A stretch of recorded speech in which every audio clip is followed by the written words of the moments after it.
okay,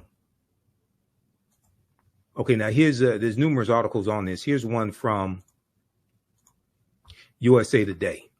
If you haven't heard about Project 2025, you got to go research this. What is Project 2025? The Presidential Transition Project Explained. Now, this is from June 10th, 2024 from USA Today. This deals with giving more power to the president. This deals with getting rid of the Department of Education. This deals with the nationwide ban on abortion. This deals with weaponizing the Department of Justice as well. I mean, this stuff is deep. This deals with politicizing federal employees and getting rid of thousands of federal employees and implementing a loyalty pledge as well to be a federal employee. What is Project 2025? The Presidential Transition Project Explained. This is from the USA Today. The detailed plan to dismantle and reconstruct the government laid out by conservative groups known as the 2025 Presidential Transition Project has critics up in arms over its apocalyptic and authoritarian nature. The Heritage Foundation, a conservative think tank in Washington, D.C., led an effort to create the more than 900-page Mandate for Leadership published in April 2023. So this is the type of planning these people are doing. Reimagining the executive branch and presented a plan to overhaul several government agencies, including the FBI, for the country's next conservative president to follow. Now, the Heritage Foundation did something similar in 1980 with their Mandate for Leadership. And and that was a book in 1980 that contained 2,000 policies they wanted the Reagan administration to adopt. The Reagan administration adopted 60% of those policies in the first administration of Ronald Reagan. And these were a lot of anti-African-American policies. These policies calling for smaller government, attacking poverty programs, all different types of negative things like this. According to the project's website, the playbook provides a governing agenda and a lineup of people ready to implement it to, quote, rescue the country from the grip of the radical left. Rescue the country from the grip of the radical left. It includes a domestic and foreign policy agenda, a list of personnel, training, and a 180-day playbook. Read the rest of this here, dealing with Project 2025. Okay, there are numerous articles on this, and this is one from Newsweek.com. Now, this is the Republican National Committee chair. This is Michael Steele, who's African American, and he's confronting. So on the weekend on MSNBC, co-hosted by Michael Steele, they just had the guy who's the head of the Heritage Foundation on the show. They had him on this weekend. It was Saturday. They had him on Saturday, June 22nd. Ex-RNC chair confronts Republican on Project 2025 plan to gut government, 2024. Michael Steele, former chairman of the Republican National Committee, confronted Kevin Roberts, president of the Heritage Foundation, on Saturday over Project 2025, a plan that includes firing up to 50,000 federal government workers. A plan that includes firing up to 50,000 federal government workers. Now, African Americans make up 18.4% of the 370,000 federal employees. So when you talk about firing 50,000 federal government workers, you're talking about firing a lot of African Americans. In August 2023, conservative think tank, the Heritage Foundation, in collaboration with other right-leaning groups, published its Project 2025. According to its official website, the project aims to pave the way for an effective conservative administration by using a policy agenda, personnel, training and a 180-day playbook should the GOP win the 2024 election, should Donald Trump win. This is what they're saying. Proposals include reintroducing legislation making it easier to fire federal employees, prosecution for distributing abortion pills by mail, and abolishing recently established diversity, equity, and inclusion DEI initiatives at the Department of Defense. However, one of the most significant proposals is a plan to reintroduce Schedule F, a Trump-era executive order rescinded by President Joe Biden. Okay, research Schedule F, the Schedule F employees, rescinded by President Joe Biden, that would see tens of thousands of federal workers reclassified, making them easier to fire. Once again, African Americans are 18.4% of federal employees.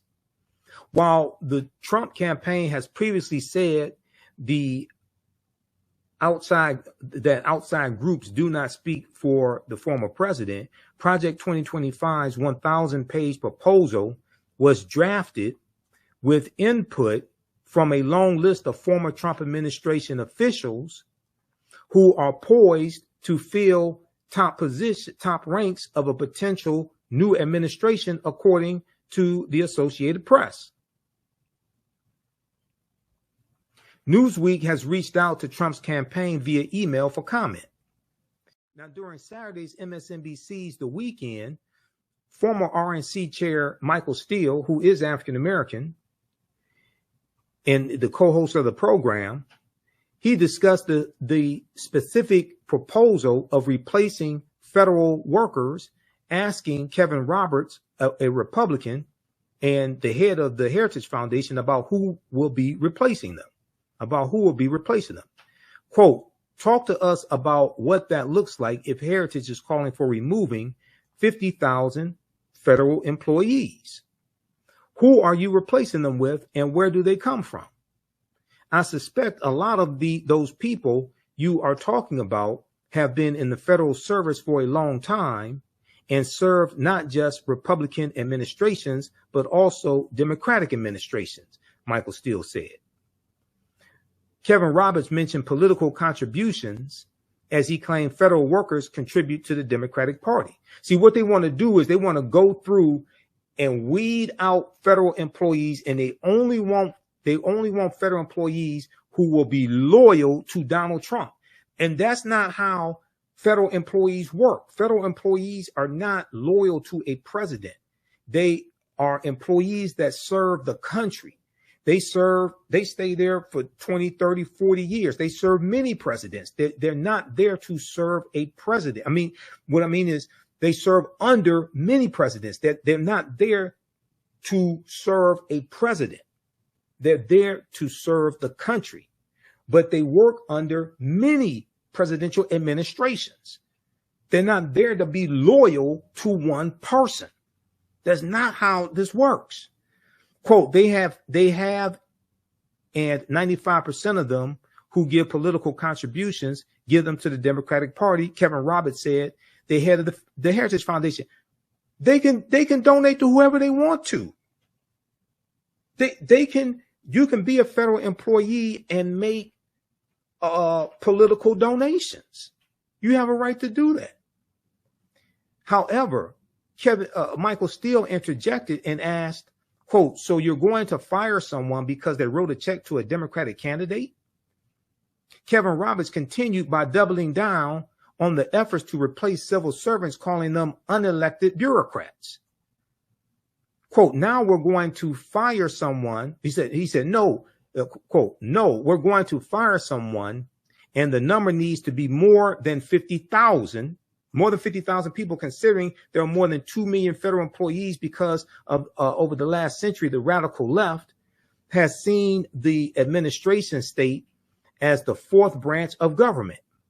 They're unelected bureaucrats, but ultimately we have to devolve power from the imperial city of Washington back to the people. You listen to this guy. This guy sounds crazy as hell. Go to MSNBC.com.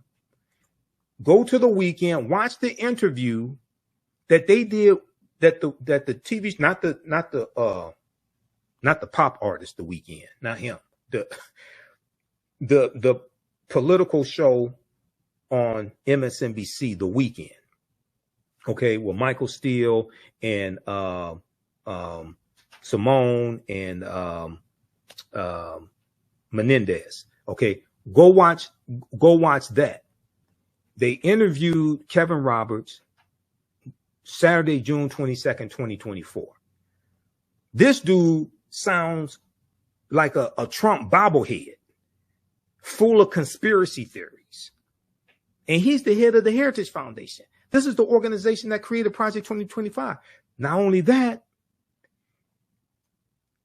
the 226 federal judges that Donald Trump got confirmed, and the 3 Supreme Court judges, those judges came from lists submitted to him from the Heritage Foundation and the Federalist Society.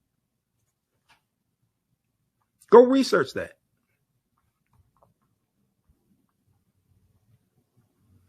Okay, read the rest of this article here. This is how deep this is. Your understanding of politics is directly related to your understanding of history, because they both intersect. And when we study history from 1800 through 1970, and we're going to end in 1971 with Richard Nixon declaring his war on drugs after he ran for president in 1968 and won in 1968, and he won on the platform of law and order, which basically means lock up black people, protect white people.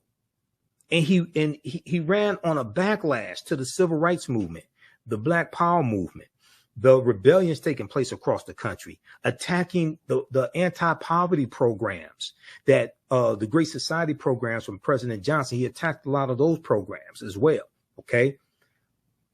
So so how do you all like this type of information? Give us a thumbs up, give us a heart, give us a like.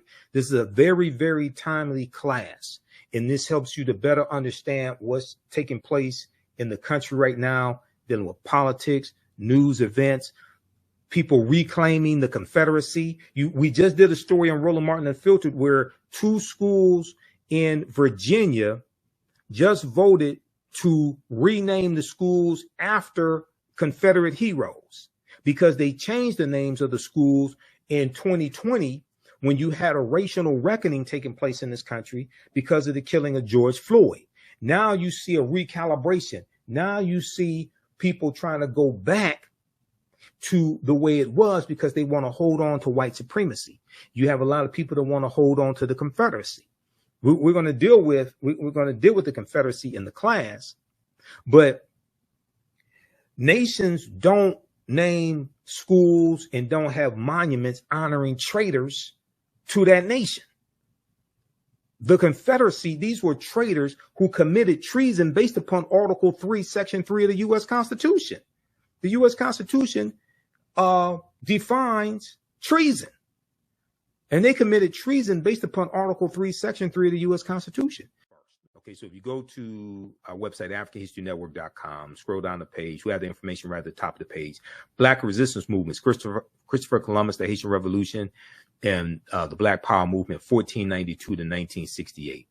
Next class, July 21st, 2024, 4 p.m. Eastern Standard Time. Classes on sale right now, $80, regularly $130. Click right here to register here for the full course. You can join us live for the class or watch classes on demand. Okay, join us live for the class or watch classes on demand. Click right here for a course bundle, so because you'll get both classes, which includes the first course that I teach, Ancient Kemet, the Moors, and the Ma'afa, Understanding the Transatlantic Slave Trade, what they didn't teach you in school. And we have class number 1 starting up Saturday, July 20th, 4 p.m. Eastern Standard Time, of Ancient Kemet, the Moors, and the Ma'afa, Understand the Transatlantic Slave Trade, where they did teach you at school. So that class is on sale, $80 also. All right. And this content is PG